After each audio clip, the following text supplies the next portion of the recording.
This is G.I. Joe Fan 2001 with part 2 of my 2020 year in review video series.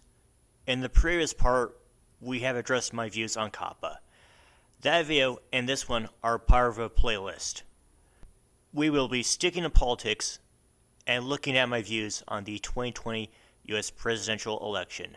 So let's begin. I do not like Donald Trump as President of the United States. This was something that I addressed in a video I made nearly 3 years ago.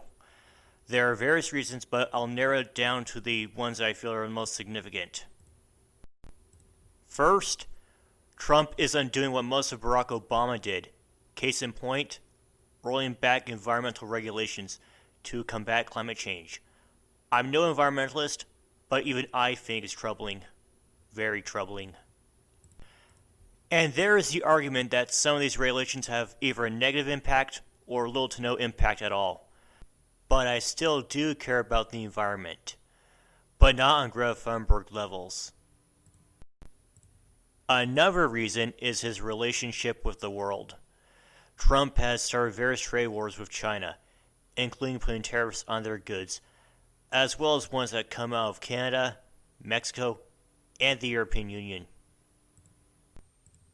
Even though he isn't aware of it, he appears to be pro-Russia. Remember when he had that conference with Vladimir Putin in Finland 2 years ago? The third reason is that he doesn't know what he's doing. He has no clue how to handle PR disasters, and he doesn't realize that some, but not all, of the things that he's saying are somewhat racist. Don't even get me started on his tweets, or his response to Charlottesville, or his say on UV lights and disinfectants.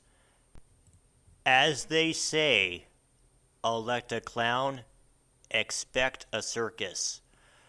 I'm not saying that all of Trump's decisions are bad, and there are some that I somewhat agree with, but they aren't commonplace for me. I would go as far as to say that Trump is just as corrupt as the politicians that he's going after. Former Vice President Joe Biden is the Democratic nominee for the 2020 US presidential election.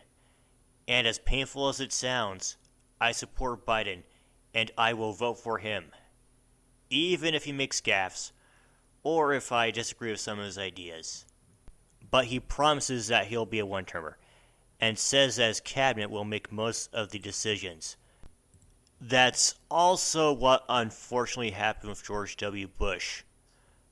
Biden was also accused by Tara Reade of assaulting her in the early 1990s. And this is after the death of the Me Too movement, something that went from raising awareness about women's rights and toxic work environments to a massive witch hunt. I think the inauguration of Brett Kavanaugh, while being accused by Dr. Christine Blasey Ford, killed the Me Too movement. Ironically, the people who believed Dr. Ford are denying what Tara Reade is saying about Joseph Biden.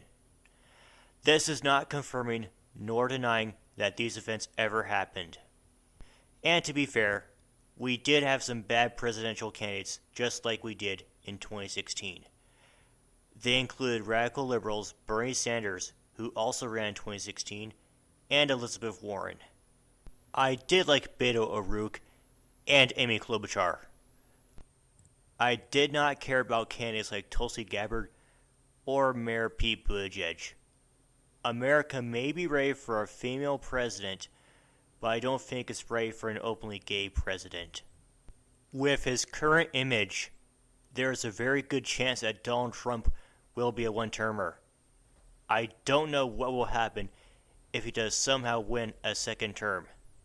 Until then, this is G.I. Joe Fan 2001 wishing that you stay safe, and I'll see you in the next part of this video series.